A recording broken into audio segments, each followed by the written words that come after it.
Shalom, shalom, le peuple de Dieu, shalom. J'espère que vous allez bien, très très bien. Nous y sommes à notre rendez-vous du sabbat. On se retrouve ensemble pour lire la Bible ensemble. Amen.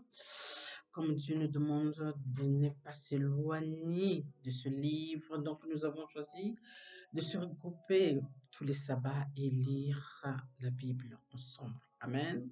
Alors sans tarder, nous allons prier et commençons notre lecture de la Bible. Amen. Prions. Tendre Père, merci Seigneur, merci mon Dieu, de permettre que nous soyons dans ta présence pour lire la Bible ensemble, Père. Illumine notre intelligence, que à chaque fois que nous sommes dans ta présence et lire la Bible, Papa, que nous gardons ces paroles, afin que, Papa, l'ennemi ne nous trompe point. Nous avons besoin de toi, Père. Merci de nous enseigner encore et encore. Oui, Père, parce que nous avons soif de connaître la vérité que tu as promis de nous livrer, Père. Merci, Père. Ainsi, j'ai prié au nom de Jésus, ton Fils unique, notre Sauveur et Seigneur. Ainsi, j'ai prié, Père. Amen, Amen et Amen. Alléluia, les bien-aimés. Amen, Amen. Alors, la fois passée, nous avons lu 2 pages, comme on fait tous les sabbats. On prend 2 pages et on lit les 2 pages. Donc là, la dernière fois, on avait pris 13-14. Alors aujourd'hui, nous allons prendre 15 et 16. Amen. Alléluia. Alors sans tarder, on bénit la parole de Dieu et on va lire la parole de Dieu ensemble. Amen. Alléluia. Commençons. Donc, on va prendre Deutéronome 15. On va lire la totalité de la parole, la page 15. Bien après, on va basculer à la page 16. Amen. Alors, notre page 15, verset 1 jusqu'à 23. Amen. Alors, commençons.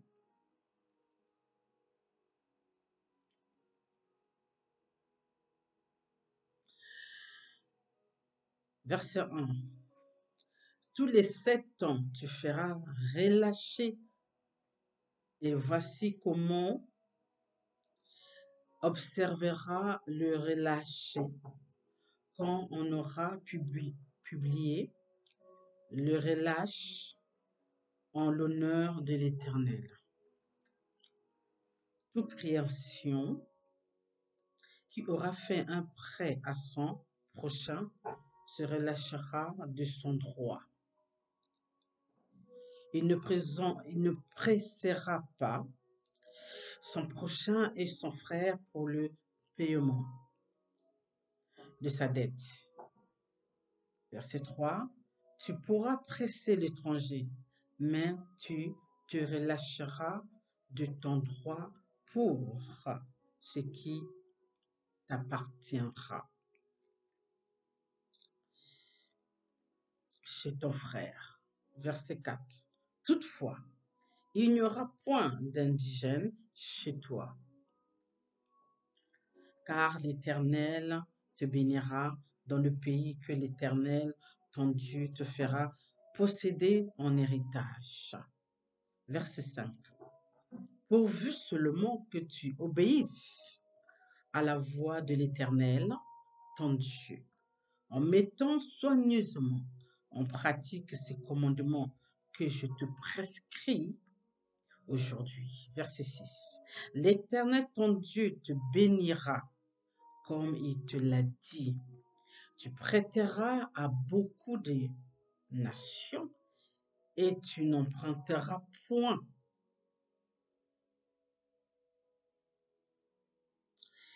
Tu domineras sur beaucoup de nations et elle ne te dominera point sur toi.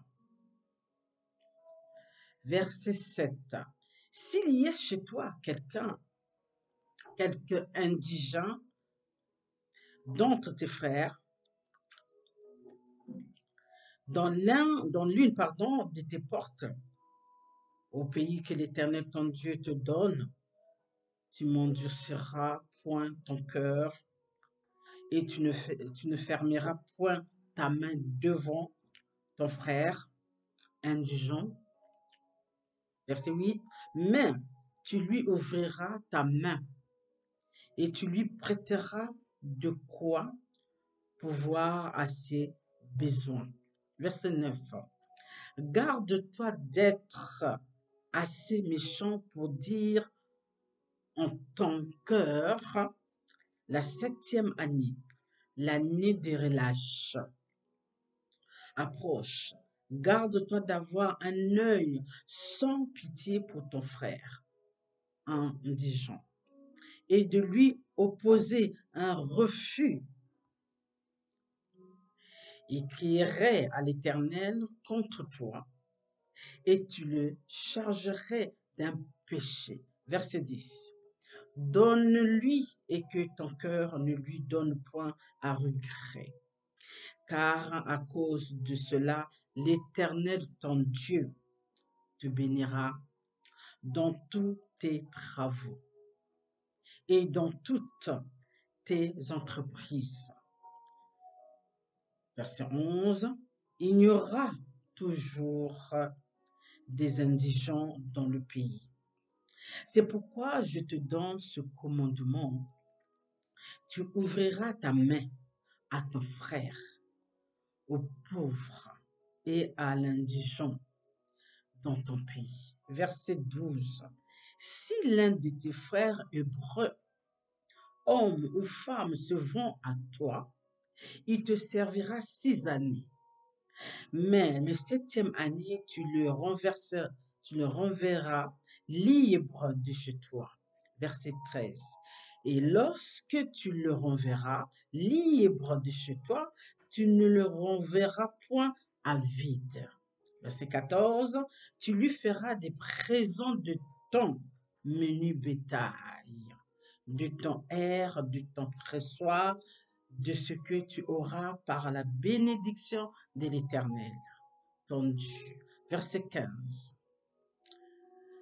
Tu te souviendras que tu as été esclave au pays d'Égypte et que l'Éternel, ton Dieu, t'a racheté. C'est pourquoi je te donne aujourd'hui ce commandement. Verset 16. Si ton esclave te dit, je ne veux pas sortir de chez toi, parce qu'il t'aime, toi et ta maison, et qu'il se trouve bien chez toi. Verset 17. Alors tu prendras un poisson, et tu lui perceras l'oreille contre la porte, et il sera pour toujours ton esclave. Tu feras de même pour ta servante. Verset 18. Tu ne trouveras point dur de le renvoyer, libre de chez toi, car il t'a servi 6 ans, ce qui vaut le double de salaire d'un mercenaire, et l'Éternel, ton Dieu, te bénira dans tout ce que tu feras. Verset 19. Tu consacreras l'Éternel ton Dieu, tout premier-né mâle qui naîtra dans ton gros et dans ton menu bétail. Tu ne travailleras point avec le premier-né de ton bœuf, et tu ne tondras point le premier-né de tes brebis. Verset 20. Tu le mangeras chaque année, toi et ta famille, devant l'Éternel ton Dieu, dans le lieu qu'il choisira. Verset 21.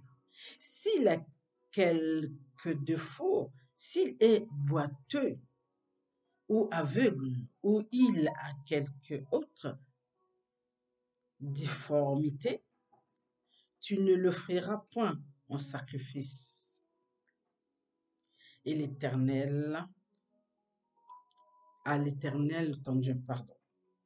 Verset 22. Tu le mangeras dans tes portes. Celui qui sera impur et celui qui sera pur en mangeront l'un et l'autre, comme on mange de la gazelle et du cerf. Verset 23. Seulement tu n'en mangeras pas le sang. Tu le répandras sur la terre comme de l'eau. Prenons notre page 16. Bénissons la parole de Dieu. Observez le mois des épis et célébrez la Pâque en l'honneur de l'Éternel, ton Dieu, car c'est dans le mois des épis que l'Éternel, ton Dieu, t'a fait sortir d'Égypte pendant la nuit. Verset 2. Tu sacrifieras la Pâque à l'Éternel, ton Dieu. Tes victimes de menu et de gros bétail dans le lieu que l'Éternel choisira pour y faire résider son nom. Verset 3. Pendant la fête, tu ne mangeras pas du pain levé, mais tu mangeras 7 jours des pains sans levain, du pain d'affliction, car c'est avec précipitation que tu es sorti du pays d'Égypte. Il en sera ainsi afin que tu te souviennes toute ta vie du jour où tu es sorti du pays d'Égypte. Verset 4. On ne verra point chez toi de levain dans toute l'étendue de ton pays pendant 7 jours, et aucune partie des victimes que tu sacrifieras le soir du premier jour ne sera gardée pendant la nuit jusqu'au matin. Verset 5. Tu ne pourras point sacrifier la Pâque dans l'un quelconque des lieux que l'Éternel, ton Dieu, te donne pour demeurer. Verset 6. Mais c'est dans le lieu que choisira l'Éternel, ton Dieu, pour y faire résider son nom, que tu sacrifieras la Pâque. Le soir, au coucher du soleil, à l'époque de ta sortie d'Égypte, verset 7, tu feras cuire la victime et tu la mangeras dans le lieu que choisira l'Éternel, ton Dieu. Et le matin, tu pourras t'en retourner et t'en aller vers tes tentes. Verset 8. Pendant 6 jours, tu mangeras des pains sans levain. Et le 7e jour, il y aura une assemblée solennelle en l'honneur de l'Éternel, ton Dieu. Tu ne feras aucun ouvrage. Verset 9. Tu compteras 7 semaines dès que la faucille sera mise dans les blés. Tu commenceras à compter 7 semaines. Verset 10. Puis tu célébreras la fête des semaines et tu feras des offrandes volontaires selon les bénédictions que l'Éternel, ton Dieu, pourra accorder. Verset 11. Tu te réjouiras devant l'Éternel, ton Dieu, dans le lieu que l'Éternel, ton Dieu, choisira pour y faire résider son nom. Toi, ton fils et ta fille, ton serviteur et ta servante, le Lévite qui sera dans tes portes et l'étranger, l'orphelin et la veuve qui seront au milieu de toi. Verset 12. Tu te souviendras que tu as été esclave en Égypte, et tu observeras ces lois et les mettras en pratique.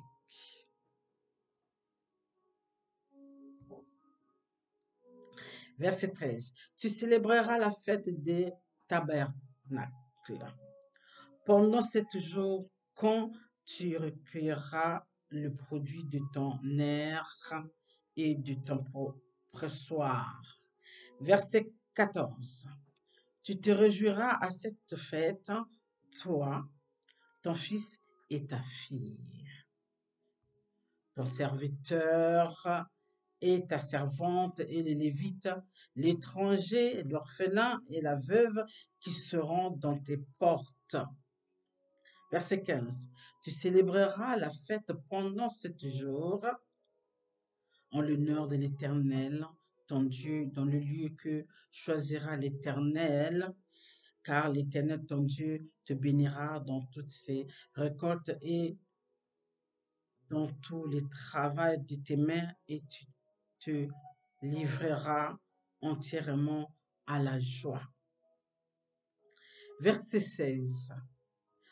3 fois par année, tous les hommes d'entre vous se présenteront devant l'Éternel, ton Dieu, dans le lieu qu'il choisira à la fête des pains sans levain, et à la fête des semaines, et à la fête des tabernacles. On ne paraîtra point devant l'Éternel les mains vides. Verset 17.